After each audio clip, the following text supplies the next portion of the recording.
You could actually be the reincarnation of your great great great grandmother, or great great great grandfather, or great great grandmother. You could be the reincarnation of somebody else in your family lineage and not even know it. And this is what is really cool about having this understanding that you could have been a part of creating your own human DNA at some point in your soul fragment. Is that in this lifetime, in this timeline that we're in, we are in the time of ascension. We are in the awakening. We are in the shift of consciousness. And I have been told by many spirits, especially my dad, who is in spirits, that has come to visit me many times and explained to me that my healing actually benefits him in the soul frequency. Because if you were to understand the soul connection beyond the physical realm, you would understand that everything is one and everything is connected. Now, there are souls that live kind of more closely together. But what they have showed me is that every human has a higher self. I have a higher self, you have a higher self. The higher self holds the essence of our soul, the intuitive knowledge, the wisdom of all things. The higher self has no fear. It is never disconnected or separated from source energy God. This is why when we tune into our higher self, when we clear out karmic energies that keeps us in egotistic desires or patterns or traumas, and we reconnect with the heart frequency of love back into our higher self, we are actually connecting to our oversoul, which then could be actually be connected to another lifetime that we are not aware of. And in that part of us, the oversoul, the energy of the I am frequency of who we are, everything happens at once because time is not in existence beyond the physical realm. Now, time can be created anywhere else in the universe based on frequency and based on the dimension. But the third dimension is a very dense energy, and therefore things slow down here. And because things are slowed down in the third dimension, things such as time, age, feelings, sensations, emotions, all the physicalness of the human experience exist. The higher frequency you get, the less dense it is, and therefore the less physical it becomes. But what's interesting is if we were to look back in time and we were to go back 2000 years, let's say that we lived 2000 years ago in a different body, a different time, a different experience, that body would have had a different frequency about it than our current physical body. So we talk about ascension in a sense that we are becoming lighter. More light is coming into the physical body. Therefore, we're having ascension symptoms. We're going through karmic energy releases. We are letting go of patterns of beliefs and things that have kept us in the dense world belief. And then we ascend, and currently a lot of us are residing in like a fifth dimensional thinking or a fourth dimensional thinking. The fourth dimensional thinking is acclimating us into a fifth dimensional thinking eventually. But humanity will be completely different energy by the time we get to a fifth dimension.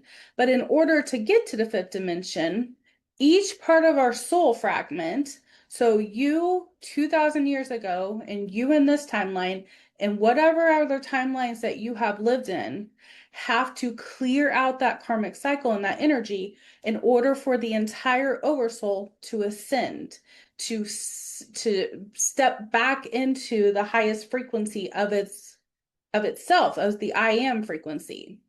So if you were to see yourself in this timeline, so this video is being made in 2026, if another version of me were to see myself from, let's say, the 6th century, that 6th century body would appear denser in energy than my physical body here in the year 2026.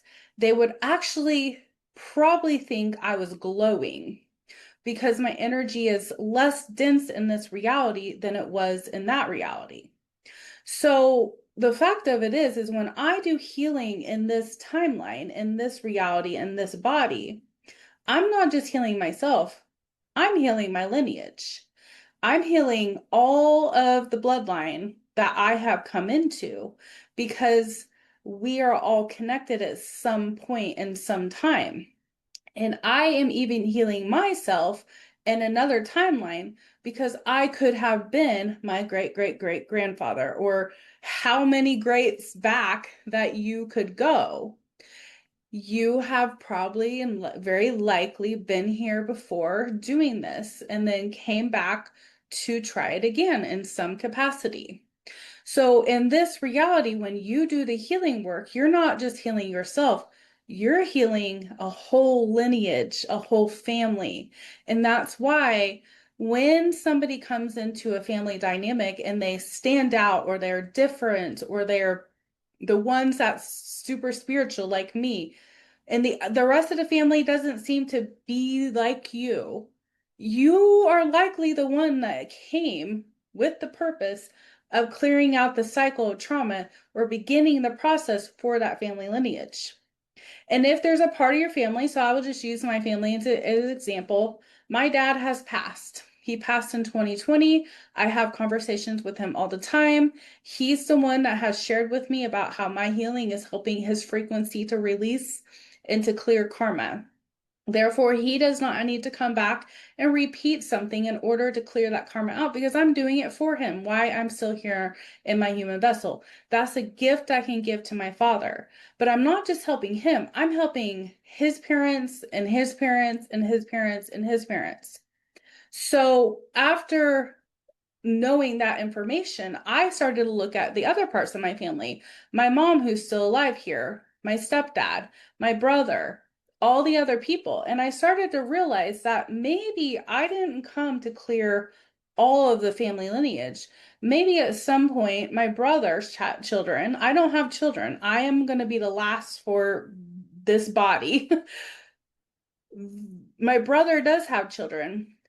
His children may be the lineage breakers, or they may have children that break the lineage for that side of the family. So I don't have to feel responsible to make everyone else better or heal everyone else. My focus is always on myself. But when I heal myself, I am benefiting my loved ones and spirits that have passed before me. And if I were to have children, I would be benefiting the children that were to be coming along after me. But because I choose not to have children, I'm ending this part of the bloodline, which then can be passed on through my brother if he so chooses. But I'm clearing the karmic cycle out for my father, and then eventually my mother, and then my brother and his family moving on from there will have a new way of doing things. And at some point, there will likely be a lineage healer in his personal bloodline that he is going to create. But I find this to be fascinating because without realizing it, we are not only healing ourselves, we're healing our grandparents, we're healing our parents, we're healing our loved ones from across the veil that lived thousands of years ago.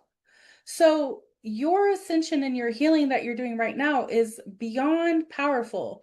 And it is hard to wrap your mind around it in this timeline, but just understand that you are an important part. And even though you may feel different from everybody else, you are here to be different. And if you were to fit in with everyone else, you probably wouldn't be walking out the soul clearing that you're meant to be clearing for your family. So, something to think about.